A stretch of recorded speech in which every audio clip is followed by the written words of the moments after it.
and just kind of see how the water feels. And Colossians 3:23 tells me, don't do that. It tells me I need to cannonball into the pool and let God figure out who gets splashed. This is the Mental Mettle Podcast, where we explore how to forge mental toughness and resilience in every aspect of life. Welcome, I'm your host, Coach Matt Thomann.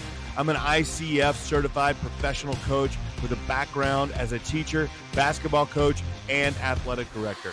But my journey took a dramatic turn in 2020 when I survived both cancer and a stroke. Those experiences shaped my mission, help others grow stronger in every facet of life. Today, I work with athletes, coaches, educators, and anyone who believes that positive mental health is both achievable and a personal responsibility. This podcast is dedicated to helping listeners develop a positive version of toughness, one rooted in resilience, focus, and growth. Whether you're looking to excel on the field, in the classroom, or in life, this is your space to learn, grow, and take action. Join me on this journey, and together, let's forge your mettle. Parents, is your athlete ready for the upcoming sports season? They might have the strength, the speed, and the skills, but without confidence, they could still struggle when the game is online. Skill and strength are great. They're necessary, but they're not used to their full potential without the right mentality. Confidence is key. It's the key to unlocking that full potential. And at Mental Mettle Coaching, I offer personalized sessions designed to build the confidence your athlete needs for a successful season. My proven techniques empower them to perform under pressure, both on the field and in life. Don't let a lack of confidence hold them back. Book a free session today and discover the power of confidence. Visit the website and get started on the journey to a more confident and successful athlete with Mental Mettle Coaching. So if you watch the Mental Mettle Podcast on YouTube, you've probably seen this verse that's right over my shoulder here. It's always there. It's kind of subtle. You may not notice it, but it's always been there, even though when I changed my office a little bit and I've updated my office here now, but it's always there. And it's my favorite verse, and it's Colossians 3:23. And that says that whatever you do, work at it with all your heart, as though working for the Lord and not for human masters. Now, for me, this verse, it does a couple of things. First, it really speaks to my personality. I know that I am my best when I am giving 100% to something. And that might be true for everybody, but me being I'm driven by success and accomplishments, and I like to get things done, and I love whenever I'm getting those things done. And I am just my best when I am emotionally, mentally, and physically giving it 100%.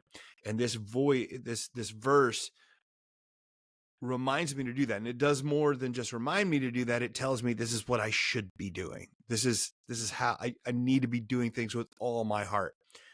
And it also gives me a little bit of, more faith in a higher power, and know that I'm not just doing it self-servingly, because that's the downside of my personality. And that's the fear when I'm talking about wanting that success and that recognition.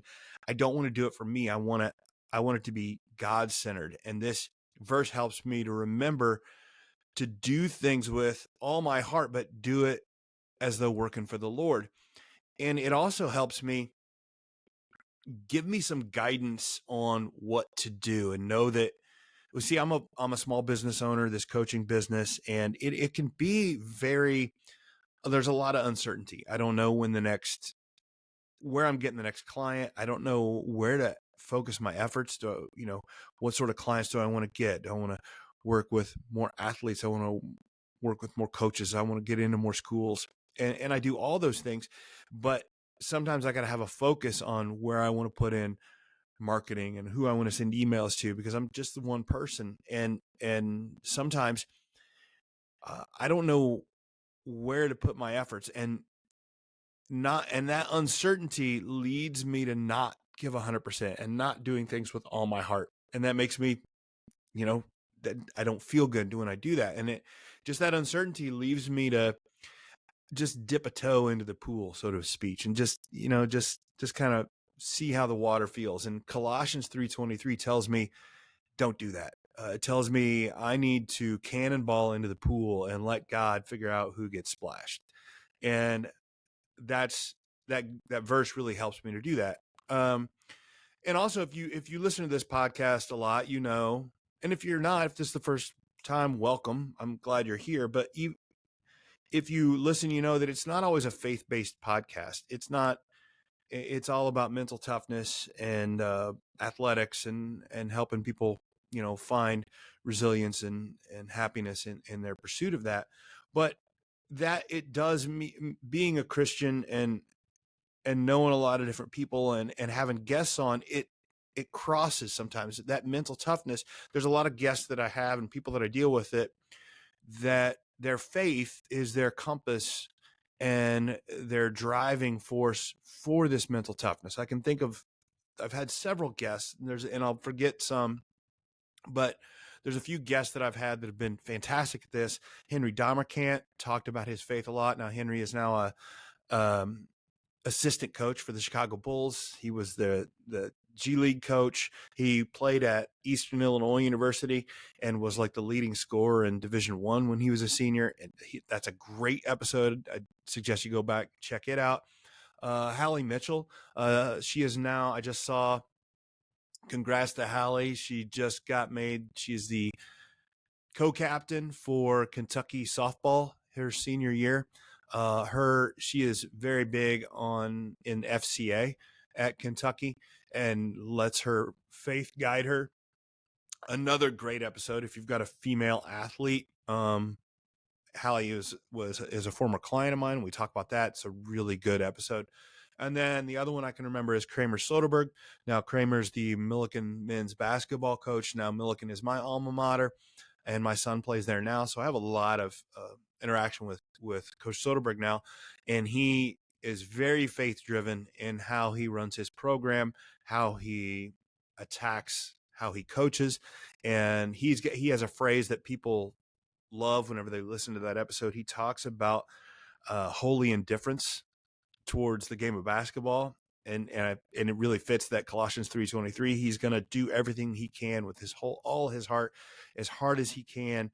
But know that at the end of the day, God doesn't care if he wins or loses the game. It only matters how he glorifies God. And that's just it's a great phrase, that holy indifference. So, and these guys, these three guests aren't alone. There's throughout history, we can see different sports figures that have used their faith as their driving force behind athletics, and some of them are famous about it.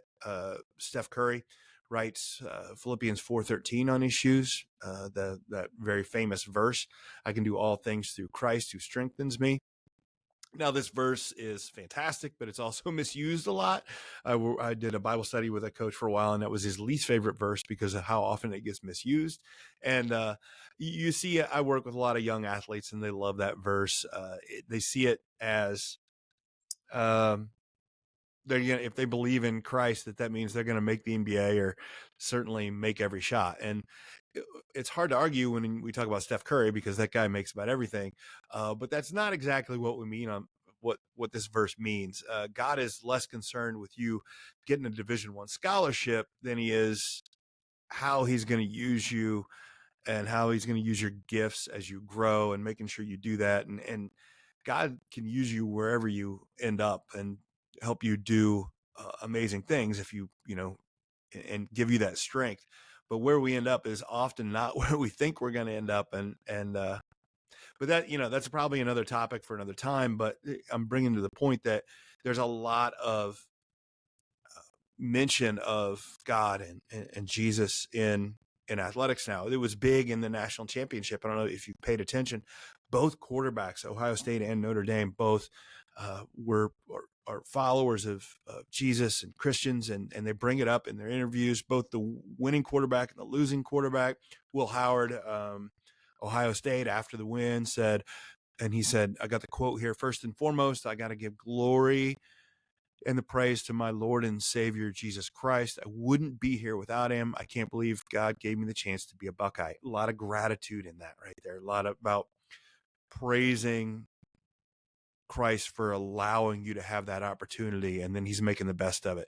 But then Riley Leonard from Notre Dame, his quote was said, "I'm very happy to praise Jesus even in the lowest of lows," and that's probably even a more powerful quote, because it's easy to give praise when things are going well, and he's given praise even when they aren't going well. But he knows it's bigger than that. And again, in no way, shape, or form does the outcome of the game show us that Jesus is a Buckeye fan. In fact, touchdown Jesus and all, we would assume it'd be the other way, but he doesn't care who wins. He only cares that we use it as a way to glorify his name. So as I mentioned, this podcast, the Mental Mettle podcast, is not always faith-based. Why am I talking about it now? Well, it's because faith is going to be my focus for the Monthly Mettle Challenge in February. And if you don't know what the Monthly Mettle Challenge is, let me give you a little recap. Or you can go back and listen to January's Monthly Mettle, in which I talked about gratitude. What I'm going to do every month this entire year is I'm going to use a different wellness tactic to help forge my mettle and increase my resilience, increase my happiness. And I'm going to do it really in depth.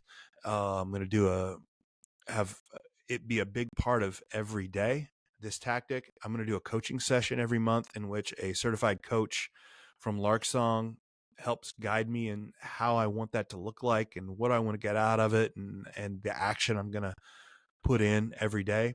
Like I said, gratitude was January, and I wrote nightly gratitudes, and I did some gratitude letters, and it was fantastic. I'm going to talk a little bit about what I got from that when I do a breakdown with my wife, because she's doing her version here as well. But it was just, it helped me be very focused on the positives, and really helped me be more consistent in everything I did, because I knew if I could do that, I would be more consistent, help me increase my production in work and in the writing that I'm doing. It was really good. I'm going to continue to do gratitudes, and I think that fits. I'm going to make sure that I fit those gratitudes into the prayer that I'm going to do with this faith-based tactic that I'm doing. And you might think, okay, is faith something that you should be putting in and having be a wellness tactic? And I'll be honest, I felt the same. I'm like, I don't want to minimize my faith to a wellness tactic. But on the other hand, if the end result is I increase my faith and doing the things and being more, intentional about my faith, is that ever a bad thing? And so that I decided I'm going to make it early on. I'm going to put this, increase my faith and have it be a wellness tactic. And I started looking for verses to kind of support this idea that faith, the connection between faith and mental health. And I'd read some books on it, and I ended up finding a verse that I just love.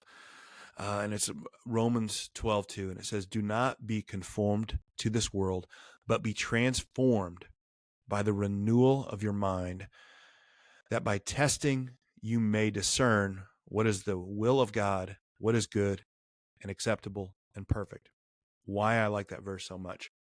When it talks about the renewal of your mind, I'm a professional coach. I'm a science guy. You'll hear me talk all the time about neuroplasticity and changing new neurons and changing the way we think. This verse tells me that my faith and the reading I want to do and the praying I want to do is going to help me change neurons and use that neuroplasticity in a way to transform my mind into thinking more about in a godly way than in a worldly way. And when I talk about the worldly way, I'm thinking about those sort of pathways, and those thoughts are what lead to a lot of the anxiety, depression, stress, things like that. I know that if I can get my mind going in the right direction and thinking, and I feel more confident about what I'm doing is the will of God, that's going to help me do everything again, more 100% and more into that Colossians 3:23 verse. So I'm really excited about that. There's two parts of the faith that I'm going to focus on. One of it is a lot more praying and a lot more reading. And there's some notable studies that I've done, some read about stuff. One of them is from the Journal of Psychiatric Medicine, and they found that research found that individuals who prayed regularly reported higher levels of life satisfaction, lower levels of psychological distress, indicating that prayer can enhance overall well-being. Well, that's forging your mettle through prayer. I want to do that. Another one from 2008, Psychology of Religion and Spirituality, said this study talks about how prayer impacts stress management. It concludes that prayer helps individuals develop resilience. There's that word resilience, kind of like mettle, and provides emotional support during the challenging times. Mettle is the ability to face adversity in a spirited and resilient manner. That's what I'm after. And I want to have prayer help me do that. And, basically every mental health expert would tell you that meditation is good for mental health. It's, there's so many studies. It lowers blood pressure, lowers stress, increases mindfulness, all these things. Well, prayer is basically a version of meditation. The biggest difference is that meditation is often self-centered, where prayer is God-centered. And again, it's that Romans 12:2. It's changing my mindset towards that. And now, that said, I think you have to be very careful and make sure you're praying for things in the right way. Proper, prayer isn't a Christmas list of things that I want from God, or a full list of things that's going wrong that I want God to fix, and full of anxiety. It's the opposite. It's the gratitude, it's the faith, and those things. And I want to make sure and lean into those with my prayers. And I, it's not like I haven't prayed before, but I want to do this for more of an extended time. And I want this to have this feel more conversational, and making sure that I'm doing a better job of listening for God's reply, rather than just, again, talking systematically. And that's like anything else, that's going to take practice, because it's not something I've been great at, and it's going to take a little bit to get there.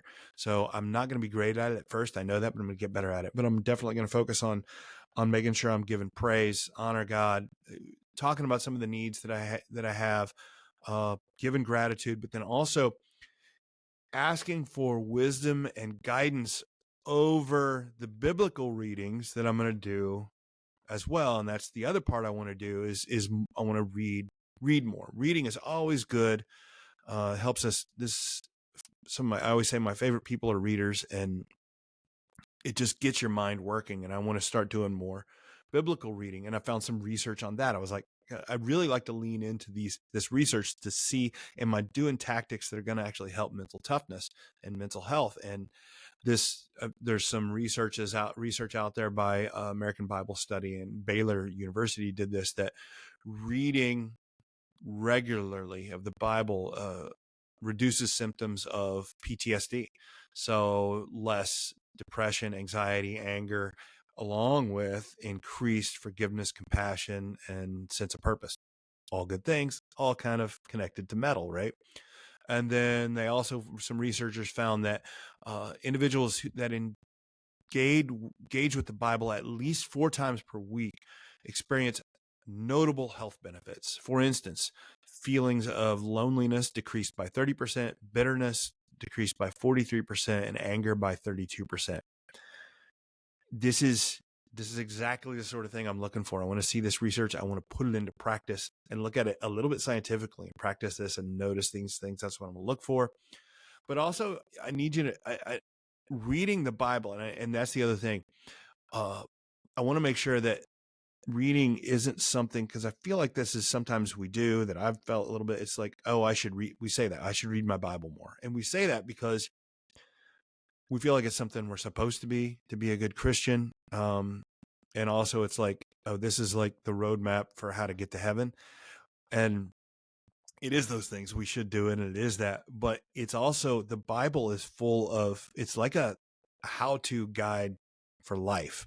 So it's not just about the afterlife, but it's this life. And there's just a long list of verses that can help. Like it in 1 Peter 5, it talks about anxiety. It talks about casting all your anxieties on him because he cares of you.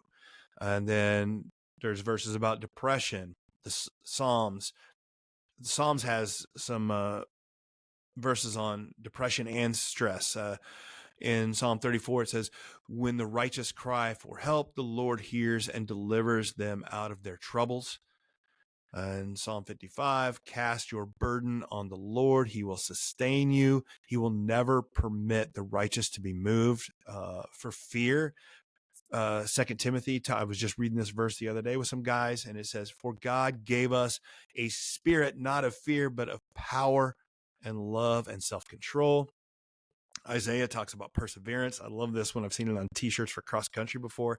They shall mount up with wings like eagles. They shall run and not be weary. They shall walk and not be faint. That's awesome.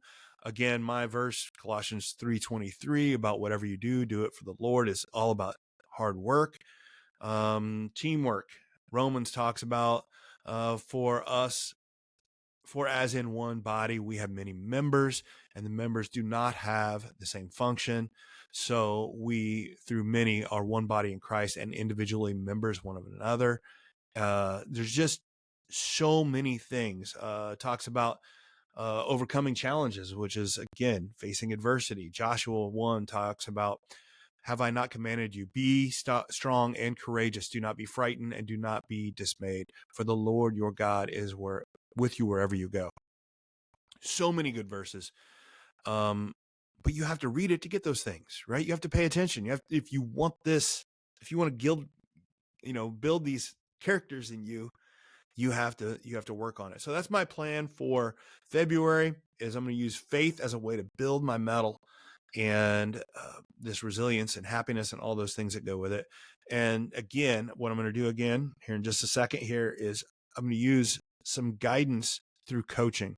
So a friend of mine from Larksong, the place where I got my coaching certification, Len Anspach, he is going to come on and do some coaching. Len is a phenomenal coach, and he's going to help me go through some of this stuff on give me some clarity and some insight. This is not scripted. I just asked Len to coach me, and he's a great dude, so he offered to. And I said, hey, I just need you to coach me around this, how I want faith to become a mental health tactic that I'm going to do for the month of February. And that's all I did. And we had this. And so this is also a great example for you understanding what coaching is like. If you're ever interested in coach, here's a live session. So again, I'm going to preface this. It's not scripted. It's a little bit vulnerable for me. That's hard sometimes for me to put this out there, but it's a good thing. So enjoy this session with Len Anspach. And he coaches me around using faith as a mental health tactic. Are you ready to take on the toughest opponent you've ever faced? Yourself. At Mental Mettle Coaching, I work with athletes, coaches, and professionals who are up for a challenge and ready to grow. Through individual coaching, group coaching, and professional development for schools and businesses, we'll help you build confidence, resilience, and a mindset that seeks growth. If you're serious about becoming your best, let's get started. Check out the show notes for my contact information, and together, let's forge your mettle. Mettle is a person's ability to face adversity in a spirited and resilient manner. It is a great skill to have for athletics and for life, but it is not something we are born with. If you want it, you have to forge your mettle. And if you listen to the Mental Mettle podcast, you already know that, but not everybody else does yet. So help me out by ordering and wearing some sweet The Mental Mettle podcast gear. We've got short sleeve tees, long sleeve tees, and some super comfortable hoodies. Order online today and you can have your gear in no time. But the best part is that every order helps support the show and helps me spread the message that mental toughness is a trait that can and should be built. So find the link in the show notes, order your gear, and start showing that you know how to forge your metal. How we doing, Len? Oh, we're doing well. We're doing well, man. Thanks for the opportunity. Hey, thanks for coming on. You're one of my guys that helped me through becoming a coach at Lark Song, and you've been a mentor of mine since day one. So having you come on the podcast and then also get to coach me a little bit, it's a double win for me, because I think you're such a great guy. You'll showcase coaching well, but then I also get coached from you for 15, 20 minutes here, which is that's a huge win for me. So yeah. So thanks for coming on. Yeah. So what is it you want to focus on? Yeah. So my focus today is my next wellness tactic that I'm going to do for the month of February, which is I want to lean into the idea of more biblical reading and more prayer, and just lean into spirituality from the idea of not because it's a religion and that's what I should do, right? And the difference between I should do, but also because I want prayer and reading to be part of my life for the wellness aspects. Right? Rather, it's not necessarily about my eternal salvation, which it's all the goal of religion and all that, but it's also about how can that help me now. Okay. And I want my problem is I've read my Bible, I've gone into stuff, but I've struggled to make it a strong part of my daily routine, and I want that to happen. That's my goal. That's my issue right now that I'd like you to coach me around, if that makes sense. All right. So do I have permission to coach you? You do, Len. All right. So what I hear you describing in this moment is a little bit off again, on again, inconsistent routine. Is that correct? Very much so. Okay. And so by the end of our time together, where do you want to be? What's your desired outcome? I would like to have a nice, clear picture of what I want my routine to be, as far as my daily, my daily bread, if you were. I'd like to know what my routine is. I would like to be kind of a little bit fired up about it, if that makes sense, a little bit of motivation around it, and then what to look for in the progress that's going to keep me going. Okay. All right. So you spent some time thinking about this. What's the current version of your plan? Well, I want to number one is I want to make sure that this is a relatively substantial amount of time. Like, I don't want this to be like, just a 5-minute thing. Like, I want to be like, I want to dedicate maybe up to an hour a day in reading my Bible, walking with Jesus, praying, and like make it a much more of an amount of time than I have before. Okay. Spaced out in the day, all in one spot, beginning of the day, end of the day, what's that look like? That's a great question. I had kind of thought about making it at least a big chunk of it in the morning. Okay. I love the idea of, sometimes I like the idea of, well, I know the idea that if something, it's about priorities and it's about life getting in the way. So if I earmark an hour or at least half an hour first thing in the morning, and that is what I do first thing, I know that it's much more likely to happen for me than as the day gets busy. All right. So what's that look like? I think it looks like me setting my alarm, getting a cup of coffee, dedicating a spot, and maybe I'm a studious guy, so it's going to include reading the Bible, but probably a study guide as well. Like get through maybe one of the Gospels and get a book on, that asks questions, gives insight, things like that, rather than just sitting because I think what happens is I get reading and you read, but you don't read, if that makes sense. Like you get done reading an entire chapter and be like, I didn't pick any of that up. And I want it to be a little bit more studious, if that makes sense. Okay.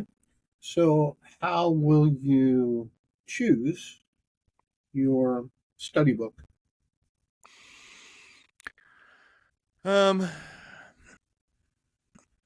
I'd start at the beginning, whether that's Genesis or whether that's Matthew, one of the two, right? Like start it. You get what I'm saying? Like, I think Mm-hmm. that's probably makes sense. And I'm probably thinking the Gospels. So I guess it makes sense. Just jump. And I've read them, I've read the Gospels several times, but like I said, I want to actually glean a little bit more from it. And so I think Okay. Matthew's probably a good place to start. And this this additional book, in addition to the Bible reading you're doing, how will you choose this additional book? I'm not sure. I think it could be as simple as jumping on Amazon and finding the good reviews and doing a couple, Okay. Get a reviews and get one and go. I don't think, like, I want it to be a good and well written and biblically centered, but it's not as much about how good that book is as it is. They'll all be sufficient, if Okay. that makes sense. Yeah. All right. Uh, what resources can you call on to narrow down that book besides Amazon? Oh, that's a great question. I know plenty of people I know plenty of pastors and people that have done this, so I could send. I think I'll do that. I'll talk to a couple people. Hey, anybody read any like good, good Okay. study guides on Matthew or a series maybe, and kind of go from there. Okay. All right. Yeah, I think that'll be cool because that'll connect me with somebody else and let them know what my plan is, right? Because Okay. it's always, I think that's a little bit of accountability too. Sure. Yeah, Sure.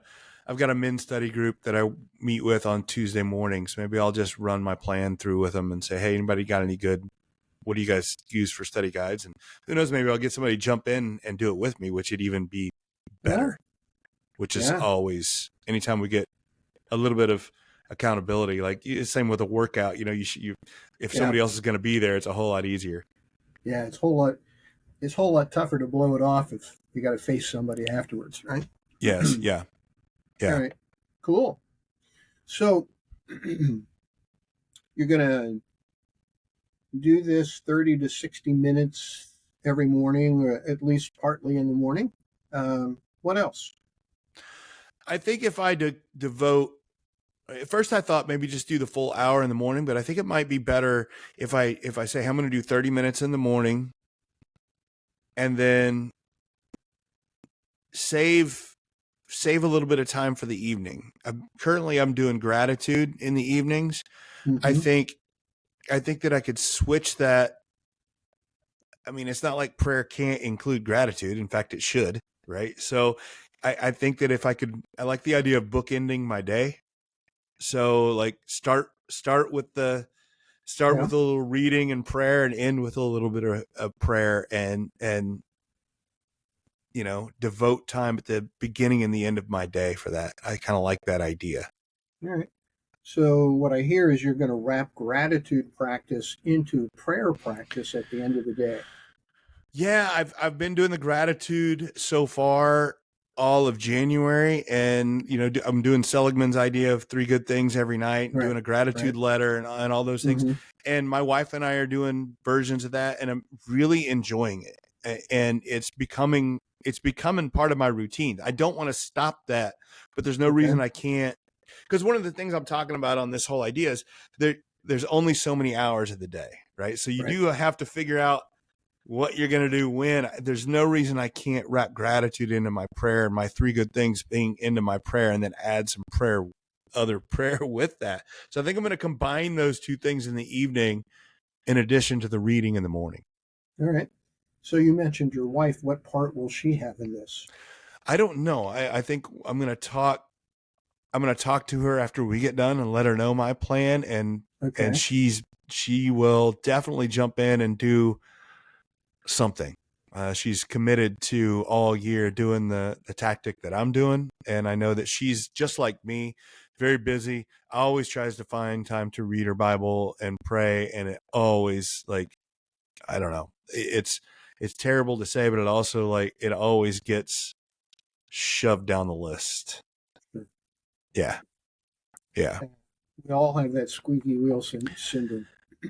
It is, right? I'll get to it. And I think that's part of it. That's part of what bothers me with this is, like, I know that should be a priority and I don't make it a priority. Sure. So what does success look like for you in this project? I think success looks like just actually doing it every day this month. Like, but then also I want the success to be, I don't know how to phrase this, Len. It's like I said earlier about, the goal, of course. There's the ultimate goal of is the salvation, my own The goal. development of your own spiritual life. Yes, but I think that it goes beyond, oh, if I accepted Jesus, I'm good, check the box. I think that there is so much, and I've done some research on it, that there's so much joy to be had through it, to not just with the end goal of getting to heaven someday, but actually making my life here on earth better every day through the word and through it. You get what I'm saying? Like, to me, the goal is, the success is going to be like, not only that I do the 30 minutes in the morning and the prayer in the evening, but I'm actually enjoying it and seeing the benefits. So the picture I'm getting is Matt's on a quest to forge his spiritual mettle. It is, and it's so and that's my whole goal. Thanks for wrapping that in. I appreciate that. You've actually been paying attention to me, I know.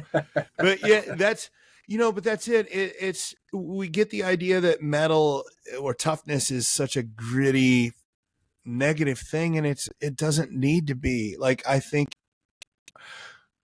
I talked with gratitude about the Apostle Paul and the adversity he faced, and he did it so just famously. He was just like, he wrote through it, and he talked about gratitude the whole time. And I think that life is going to throw things at us, but if we're in the word and feel really good about our walk with Jesus, that it's like, hey, nothing's got me. Like, nothing's going to get me. Like, I'm good to go. Right. Cause I'm forging that spiritual mettle. And Right. I think that's what I'm trying to do. So it sounds like you're measuring success by more than just checking off the box that I did this today. Yes, because that's what I'm trying to get away from, is the idea that this is something I should do, and I want it to turn into something that I want to do. So what's different about this than the other well-being exercises that you want to participate in? Well, it's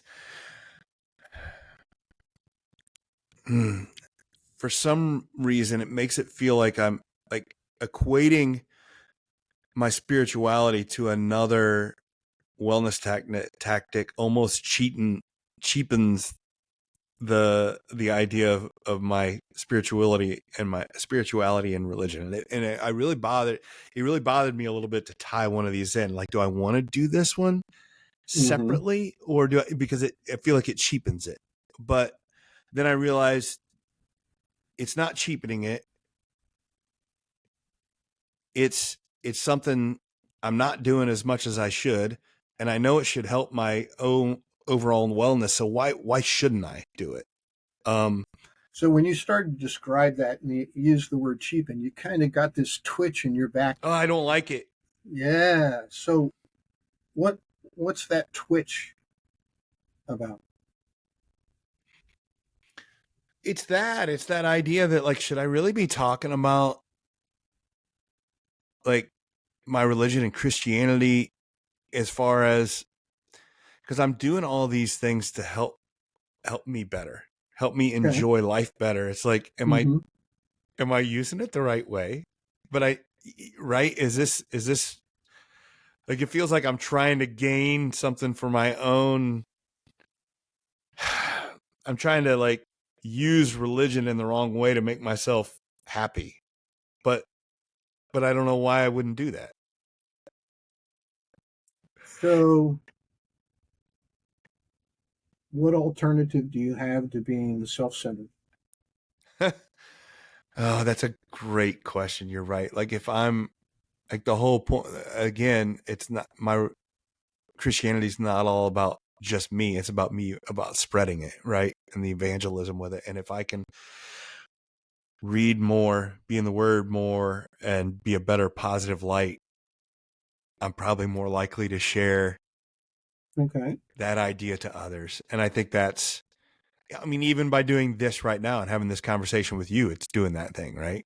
Okay. I think I need to, it is, because it does, it was feeling self-centered, and that is not what I want, but that was I don't know if that was some sort of the inclination I have. And I think I need to get past that. Okay. So how do we? I think lean into that know that, like I just said, like, I'm going to do this because I'm going to show it's going to improve my relationship with Jesus and strengthen my own belief, but with the idea that I'm also going to share it with others. Even by doing it on this podcast, I'm sharing it with others, and I can hopefully be a better example for others. And I think that's, I mean, if you want to lead somebody, that's the thing. If you're trying to lead somebody to Christ, then you're miserable.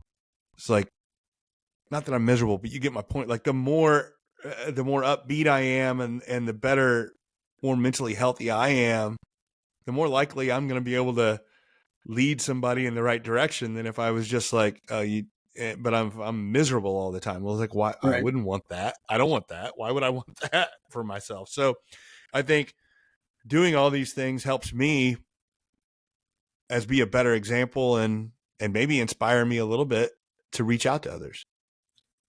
So I've heard, and you correct me if I'm wrong, I've heard that there's a distinction in this one, that it's not primarily about activity. It's primarily about relationship, one with the Lord, and number two, spilling out to others. What do you think about that? Yeah, I think some of the other ones some of the other wellness tactics might be relationships a little bit. And actually, the last one I did, I'm doing gratitude letters to others. So I don't think it's separate. Okay. But I do think there's a theme there that I need to lean into. Maybe a little bit more on this one, and maybe that's the problem. This one did not have that relationship piece in my mind, and I think it needs to. I think that's going to make it better for me. So your eyes and your face opened up more on that one. What else is going on in your head that caused that? I think I need to make sure that while I definitely think I need to talk to my men's group and maybe another group or two, and just let them know what I'm doing, what I'm planning to do. I'm increasing that, and hopefully and reaching out and talking with Dana a little bit, and make this not so much a personal thing as it is a relationship thing with others. So your energy is shifted now. Yeah, it's going to make me feel so much better. It's going to make me feel so much better, Len, because yeah, absolutely. All right. So how are we going to measure success then? I think it's not just doing it, but also, I'm going to do a whole lot more this month. I have a fair amount I got a platform in this podcast. I have some social media following. I'm going to make sure that I don't just do the reading and do the prayer, but I share my experiences in it more. Okay. And also just post about it. Be like, hey, I'm reading, this is what I read, to like share the idea and what I'm learning like with others more. So Super. Use that platform. I think the more I involve others, that's why I got into this business, is for that. So keep sharing that idea. So I'm going to increase my social media presence around this idea, hopefully share it with others and talk to some people I know, even from the get-go, and starting on which book to use. So, yeah. So at the end of February, you look back and you point to what to say this was successful? That I did it, and that I let people know I was doing it and got people on board with me. Okay. Yeah.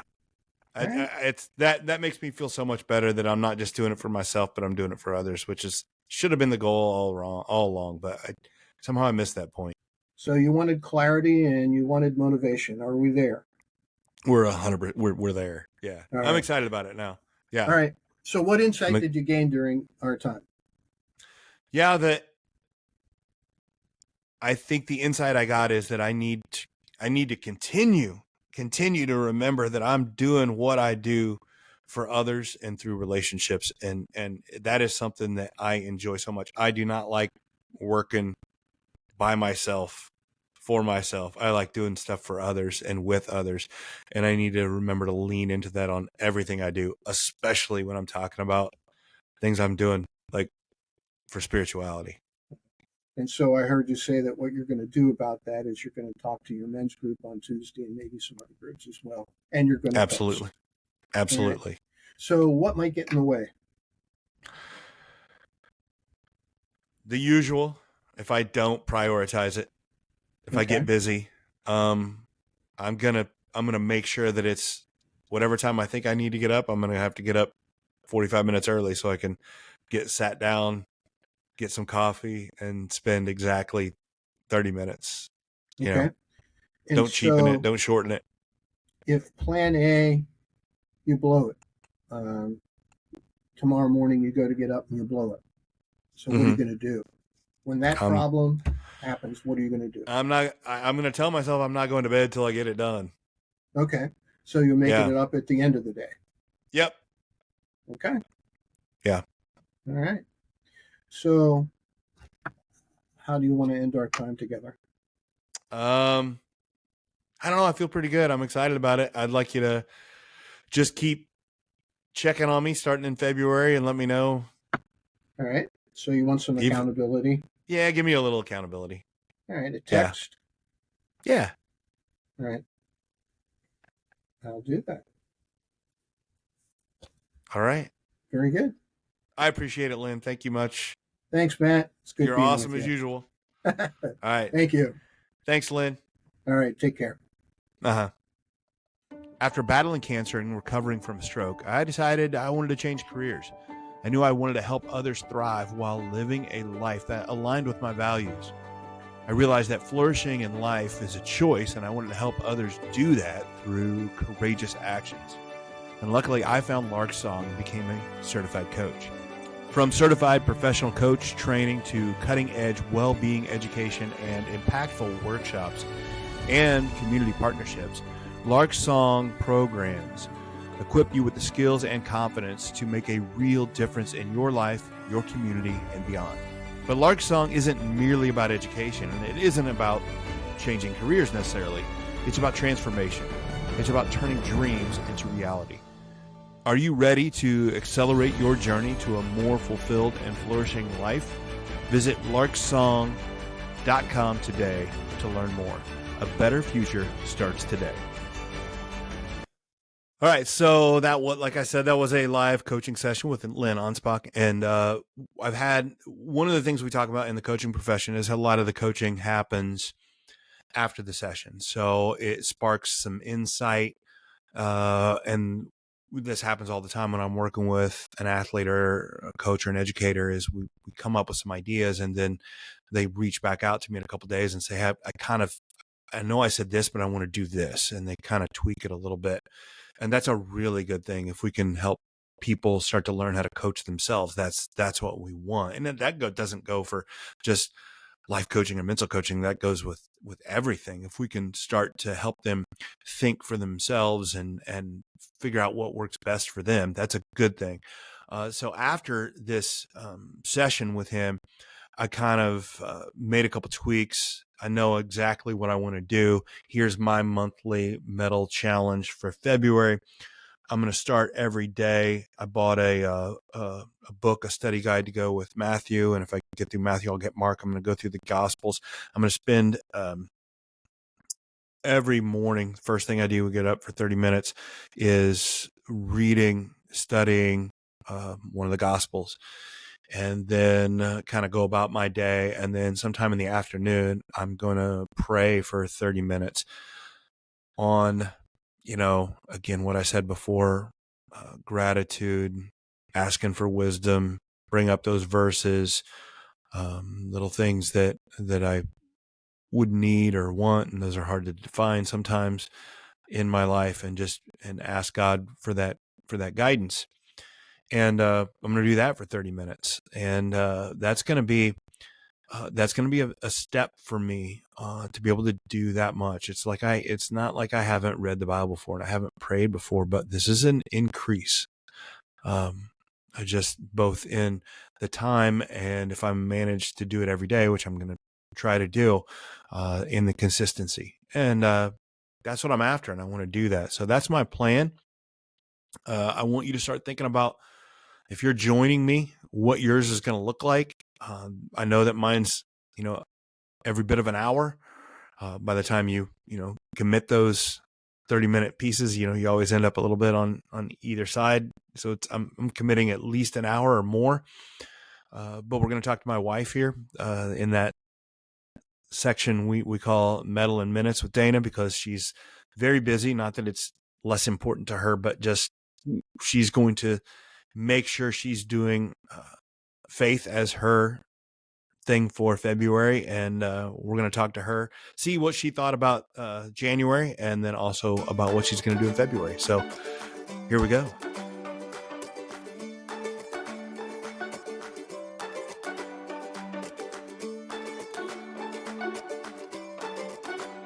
So here we are back again with my wife, Dana Thomann, and we're doing the segment Mettle in Minutes. Again, I've told you guys my plan. It's pretty involved. That's what I want it to be every month. With what I'm working, Dana's got a little less time than I do for this sort of thing. It's kind of my job, so I have time for this. But so we're gonna get her version. Well, let's talk first. We did January. We did gratitude. Yes. And I want to get an update on if it was worth your time, worth your minutes a day to do this, and start with that. Okay. So for gratitude, I had committed to journaling through things I was grateful for every day. On the occasion when I forgot, I did just quickly list off and mentally kind of think through 5 things I was grateful for. For the most part, I journaled every day. So I did it every morning. I really liked that it started my day off positive, thinking through things that I was grateful for from the day before. I think it just helped my mindset. It just started my day off right. I You think said it like you were excited, like kind of surprised that you managed to do it every day. I was. Like, I found it got easier. Like, I remembered it. Yeah, I wanted to. Like, I realized, on the weekends, especially if my schedule got off, like, I realized I forgot it. I wanted to write down things that I was grateful for. And I did go back and read through on occasion to make sure I wasn't repeating everything. So I don't think I repeated. But it got pretty easy here at the end. It might not have been 3 things. Some days I was writing down like 5 things. Okay. So, You don't get I don't get it. I know. I like extra credit. I know. And I think in terms of, yes, I will continue it, and I'll tell you why. For example, this last weekend I woke up, and generally on the weekends we do a lot of chores around the house and errands, and so I usually wake up instantly. What's my to-do list? What are the things I need to get done? And this last Saturday morning I didn't. I got up and I realized I just wanted to have a cup of coffee, and I wanted to sit and watch the birds feed at the feeders and just kind of chill for a few minutes. We still got everything done we wanted to do. So it started, I could tell it was just starting to shift my mind to be a little less busy. And I think I felt it more than anything. Like when your mind is full of negative things and constantly like just bombarded, I felt heavy. And I noticed that as I would do my gratitude and start my day off positive, I felt lighter. Yeah. No, it's awesome whenever you start to see those things. And I remember that morning I noticed that, because I'm like, man, she kind of like just got up, had some coffee, looking at the birds, which is usually something I would do. But no, it was good. And we still get, like you said, we still get everything done. But yeah, with a lot better. Not that, again, we're not doing all this because we were terrible people, but it's all. Yeah, you did it. Yeah. I did it feeling lighter. Like then I go about cleaning the house, and then you were just appreciative of the house we moved into, and how it was fun to clean the house that we really enjoyed living in. And it made it. Yeah, it didn't make everything a chore or to do. Yeah. No, it's fantastic. So the fact that you're going to keep going, it might fit in with the next, this month, February is faith-based. And I've been talking on the podcast here before you jumped on, just about how faith and metal and resilience are much more connected than I think people realize. Like you're like, if you have faith in a higher power, it gives you there's something else. And there's somebody else on your side. Right. Yeah. And I think that's what it is. So, I'd like to hear what the Dana's Mettle in Minutes version of the faith-based is, what you have planned, at least. Yep. So I'm going to start off my day with it's a 5-minute morning devotional podcast. I've listened to it off and on for a couple years. Not consistent daily. So I'm going to listen to that daily, start my morning off that way, get out my journal that I've been doing the gratitudes. Because what I want to do is not just listen to the podcast, but write down key verses or key messages, or based on what I heard, how I can apply it, like what it means to me. And so I'm just going to build that on to my gratitude daily practice. So be able to reflect in God's word, take some notes and carry those with me throughout the day. And then, package that with the 3 things I'm grateful for. And it's a pretty good start to my morning. Yeah. Listening to this podcast, is that going to be something you do like while you're getting ready? Yeah. What I want to do is be like, as I pick up my phone, like not check work email, not check social media, but not even listen to news podcasts. But the first thing I am going to do is listen to this podcast. So start my day off in God's word. Yeah. If it's a priority, like that. Like I said, even if it's just 5 minutes here, it's a priority. So. Yep. So definitely going to do that. And then reading through the Bible, I'm not consistent with that. So want to spend a little bit of time as I close out my day, continuing to work. I'm in Psalms right now. So we'll work my way through that book and keep going. So just kind of encap the beginning of encap my days in the word. I like to book in your day. Yep. Yeah. So, okay. Anything else? That's it. I'll be back next month. Yeah, well, next month, March. And thanks, Dane. Thanks, Matt.